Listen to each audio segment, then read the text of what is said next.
충북도가 다음 달부터 임신부와 2살 미만의 자녀를 둔 직원을 대상으로 일주일에 하루는 집에서 일하는 주 4일 출근 근무제를 도입합니다. 스스로 목숨을 끊으려던 40대 여성과 지인 그리고 초등학생 자녀들이 긴급 구조됐습니다. 그런데 병원 33곳의 이송 거부로 응급실까지 무려 3시간이 넘게 걸렸습니다. 응급실 뺑뺑이 사례가 잇따르는 가운데 충주시가 충주 환자들을 좀 더 잘 봐달라며 강원도 원주의 한 병원과 응급의료체계 구축 협약을 체결했습니다. 조세 회피 수법이 갈수록 교묘해지는 가운데 청주시가 고액 체납자의 배우자를 상대로 민사소송을 제기해 처음으로 승소했습니다. 네, 시청자 여러분 안녕하십니까? 계속해서 MBC 뉴스투데이 충북입니다. 주 5일 근무 동안 하루를 재택근무하는 주 4일 출근 근무제가 충북도청에서 처음 시작됩니다. 또 출퇴근길에 자녀를 어린이집에 맡기거나 데려올 수 있도록 유연근무제도 도입하고 직장 어린이집도 운영할 예정입니다. 이병선 기자의 보도입니다. 석 달 뒤 첫 아이를 출산하는 김 주무관은 육아 걱정이 태산이었습니다. 맞벌이라 아이 돌보기가 쉽지 않은 일인데 큰 부담을 덜게 된 건 닷새 중 하루는 집에서도 근무를 할 수 있게 됐기 때문입니다. 출퇴근 시간도 조정해 어린이집에 아이를 맡기고 출근하거나 일찍 퇴근해 데리러 갈 수도 있습니다. 아이들과도 더 많은 시간을 보낼 수 있고 이제 임산부들한테도 이제 체력적으로 도움이 많이 되고 출산과 양육 부담을 덜어주기 위한 것으로 임신부와 24개월 미만 자녀를 둔 직원들이 대상입니다. 하루 2시간 모성 보호 시간과 육아 시간도 보장해 주 30시간으로 근무 부담도 줄여줍니다. 전체 직원의 약 6%인 110명이 혜택을 볼 수 있게 됩니다. 주 4일 출근 근무제는 3월부터 이제 시범 운영할 계획이고요. 한 몇 개월 운영한 이후에 만독도 조사를 통해 갖고서는 개선 방안을 마련해서 실질적으로 효과가 나타낼 수 있도록. 충북도청 안에 직장 어린이집도 생깁니다. 현재 공사 중인 이청사에 올 하반기 개원할 예정으로 서원대가 운영을 맡았습니다.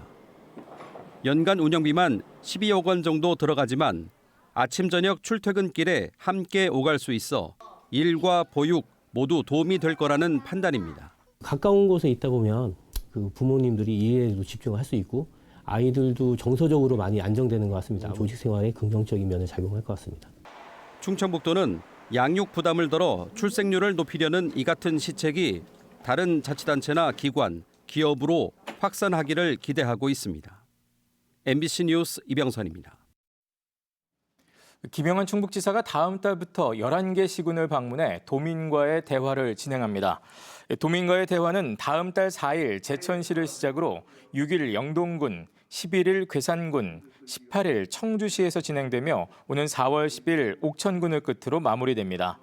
충청북도는 김영환 지사가 도정 운영 방향을 설명하는 한편 각 시군의 건의사항을 들어 도정 운영에 적극 반영할 계획이라고 밝혔습니다. 대전 초등학생 피살 사건과 관련해 윤건영 교육감이 어제 옥천 삼양초와 안내초를 찾아 늘봄교실 운영 실태를 점검했습니다. 윤건영 교육감은 등하굣길 동선과 학생 안전체계 구축 상태를 살피고 비상벨 설치와 자원봉사자 배치 등 긴급 조치를 지시했습니다. 한편 늘봄학교 학생이 귀가할 때는 보호자나 대리인이 반드시 동행해야 하며 교내의 정해진 장소에서 학생을 직접 만나 데려가야 합니다. 보은에서 40대 여성이 초등학생 두 아들과 함께 숨지려고 한 사건이 발생해 경찰이 수사에 나섰습니다. 차 안에서는 지인인 50대 여성까지 모두 4명이 발견됐는데요. 한편 일산화탄소에 중독된 이들을 병원 33곳에서 거부하면서 병원으로 옮겨지는데 3시간이 넘게 걸렸습니다. 전효정 기자의 보도입니다. 농촌마을에 인적이 드문 한 공터입니다. SUV 차량이 주차돼 있고 경찰 통제선이 둘러져 있습니다. 그제 오후 50대 여성이 부채 문제로 목숨을 끊으려고 한다는 신고가 경찰에 들어왔습니다. 휴대전화 위치를 추적해보니 인적이 드문 이 공터의 차량 안이었습니다. 저희가 지어서도 지금 폐업한 지가 벌써 오래돼 그래서 거기가 사람 막내가 거의 없는 데죠. 경찰은 공터에 있던 차 안에서 두 여성과 초등학생 2명을 발견했습니다. 모두 의식을 잃은 상태였습니다. 50대 여성과 알고 지내던 40대 여성, 또 40대 여성의 두 초등학생 아들이었는데 일산화탄소에 중독된 상태였습니다. 아무 숨을 쉬고 저기서 내가 이제 게임 같은 거 그러고 다 짱에 있었으니까. 소방구급대가 곧바로 도착해 4명을 이송 가능한 병원을 문의했지만 인력 부족 등을 이유로 모두 33곳이 거절했습니다. 50대 여성은 1시간 만에 가까운 청주의 한 병원으로 옮겼지만 나머지 3명은 병원에 이송하기까지 3시간 반이나 걸렸습니다. 40대 여성은 133km 떨어진 충남 홍성의료원으로, 초등학생 아들 2명은 각각 180km 넘게 떨어진 인천의 인하대병원과 경기도 부천의 순천향대 부속병원으로 이송했습니다. 다행히 병원 이송 과정에서 의식을 찾았고 현재는 생명에 지장이 없는 상태입니다. 경찰 조사에서 40대 여성은 사업을 하면서 20억 원에 이르는 큰 빚을 져 범행에 이르게 됐다고 말했습니다. 경찰은 두 여성이 아이들을 숨지게 하고 본인들도 목숨을 끊으려고 한 것으로 보고 아동학대 살해미수 혐의로 40대 여성을 긴급 체포했습니다. MBC 뉴스 전유정입니다. 네, 한편 이 같은 응급실 뺑뺑이 사례와 관련해 충주시가 인근 강원도 원주의 세브란스 기독병원과 업무 협약을 맺었습니다. 청주보다 가까운 50분 거리이기 때문인데요. 이번 협약에는 필요시 충주시가 일부 응급실 인건비를 지원하는 내용도 포함되어 있습니다. 허지희 기자의 보도입니다. 권역응급의료센터와 중증외상센터를 갖춘 원주 세브란스 기독병원.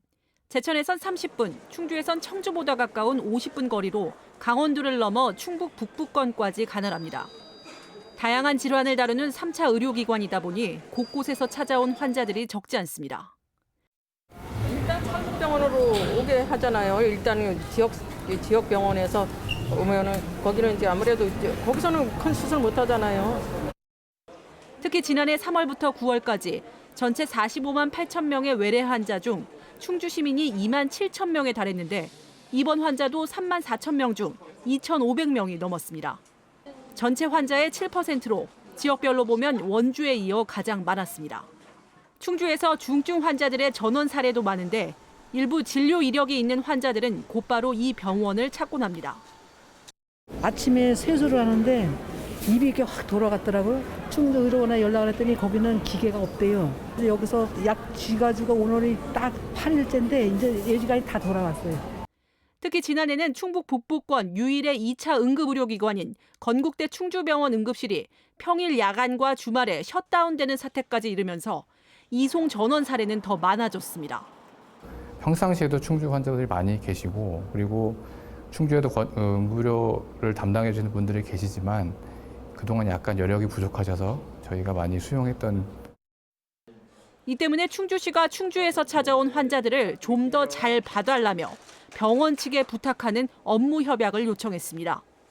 전원과 이송 요청이 있을 때 한 번 더 살펴봐달라는 의미입니다. 급한 환자들이 더 체계적이고 더 마음 편하게 더 유기적으로 협조 체제가 갖춰진 그런 응급 진료 체계가 될 거라고 기대를 하고 있습니다. 또 조례 제정을 통해 현재 건국대 충주병원과 미래병원의 응급실 운영 인건비 일부를 지원하고 있는데 필요시 원주 세브란스 기독병원에도 지원하기로 했습니다. 지금 우리나라가 전체적으로 응급의료 체계 유지를 위해서 굉장히 힘든 나날을 보내고 있거든요. 경제적 서포트가 지원이 좀 필요할 거라고 생각이 되고. 하지만 원주 세브란스 기독병원 역시 의정 갈등 여파로 인한 전공의 이탈로 어려움을 겪고 있는 상황. 이례적으로 지자체와 병원 간 맺은 이번 협약이 실효성 있게 작동하려면 의정 활동 해소와 의사들이 기피하는 지역 의료 시스템 개선이 우선돼야 한다는 지적도 나옵니다. MBC 뉴스 허지입니다. 소상공인 매출 증대와 소비 심리 회복을 위해 충주시가 다음 달부터 충주사랑 상품권 할인율을 7%에서 10%로 올립니다. 1인당 구매 한도는 50만 원이며 충주시는 올해 정부 지원 없이 자체 예산으로 지역화폐 1,000억 원을 발행했습니다. 지역화폐는 인구 감소 지역은 5%, 일반 지역은 2%까지 국비로 지원됐으나 올해는 전국 모든 자치단체의 국비 지원은 중단됐습니다. 지방세 체납이 늘어나면서 지자체들이 민사소송까지 나서고 있습니다. 이 체납자의 배우자를 상대로 청주시가 첫 민사소송을 냈는데 1심에서 승소해 세금을 돌려받을 길이 생겼습니다. 최근 조세회피 수법이 점점 고도화되면서 청주시는 이 징수전담 전문조직 출범도 고민 중입니다. 신병관 기자가 보도합니다. 청주시는 지난해 11월 지방세 체납자의 배우자를 상대로 소송을 제기했습니다. 부동산을 매각한 체납자가 관련 세금을 내지 않기 위해 자신의 건물을 배우자에게 증여했다고 판단했기 때문입니다. 소유권을 원상 회복해달라는 민사소송 1심에서 법원은 청주시에 손을 들어줬습니다. 청주시는 승소 판결이 확정돼 해당 건물의 소유권이 채권자에게 다시 넘어오면 압류와 공매 처분을 진행할 예정입니다. 요거를 찾았기 때문에 이렇게 승소를 했기 때문에 없어질 세금들, 징수 못할 세금들을 적극적으로 채권을 확보를 해서 그동안 행정소송은 있었지만 청주시가 체납자를 상대로 민사소송을 건 자체는 처음입니다. 현재 2건의 다른 민사소송도 진행되고 있습니다. 청주시는 가택수색과 번호판 영치 등 기존의 징수활동을 강화하면서 고액 체납자 조사와 법적 대응 수위를 높여가고 있습니다. 부동산뿐 아니라 금융 거래 내역까지 조회하고 상대적으로 다양한 국세 징수 기법도 도입해 나갈 계획입니다.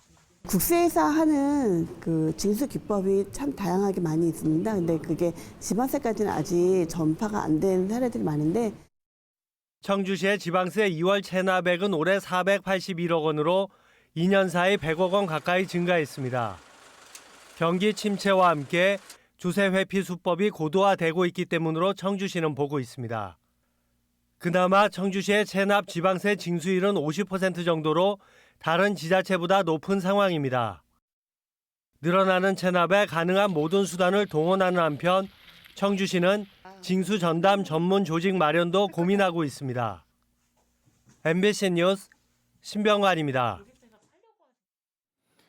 청주시 한파 응급대피소가 청주시 의회에서 도마 위에 올랐습니다.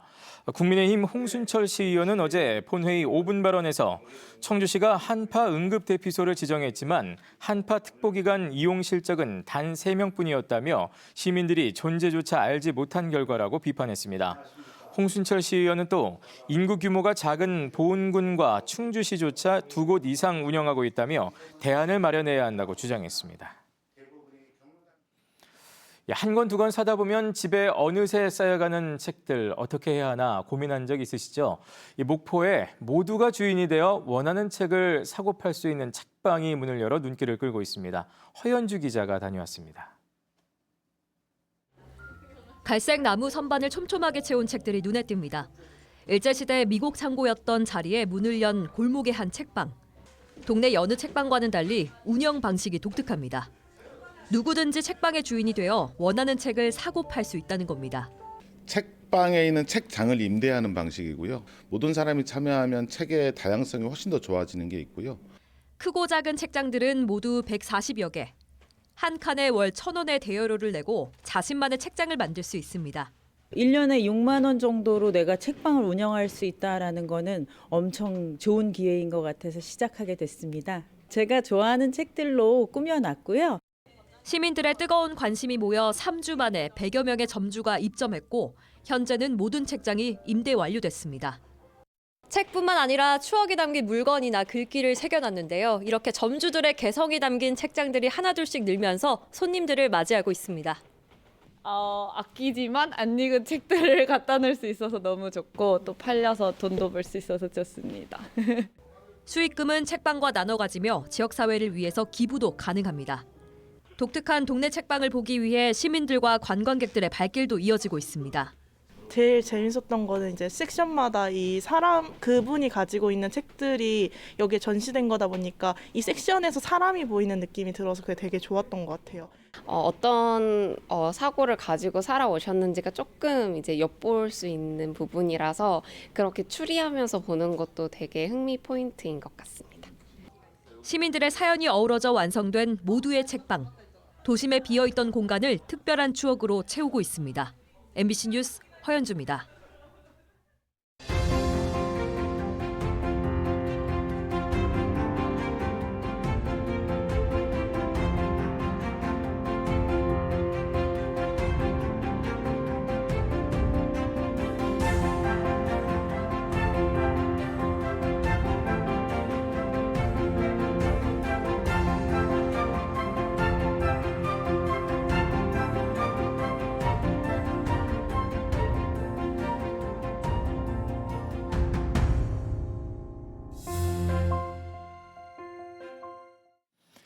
일본 내 한국 화장품 유통사로 구성된 한국화장품협회가 오는 10월에 열리는 오송 화장품 뷰티 산업 엑스포를 지원합니다. 일본 출장 중인 김영환 충북지사와 권영수 한국화장품협회장은 협약을 체결하고 화장품 기업 및 바이어의 엑스포 참여와 국내 기업 연결에 힘을 모으기로 했습니다. 한국화장품은 2022년부터 일본 화장품 수입 시장에서 프랑스를 제치고 1위를 차지하고 있으며 젊은 층을 중심으로 인기를 얻고 있습니다. 영동 세계 국악 엑스포와 관련된 기념품이 개발됩니다. 영동 세계 국악 엑스포 조직위원회는 상징 마크와 로고, 캐릭터를 활용한 인형과 펜시, 생활용품 등을 판매하기로 하고 전문 업체를 선정했습니다. 2025 영동 세계 국악 엑스포는 9월 12일부터 한 달 동안 영동 레인보우 힐링 관광지와 국악체험촌 일원에서 열립니다.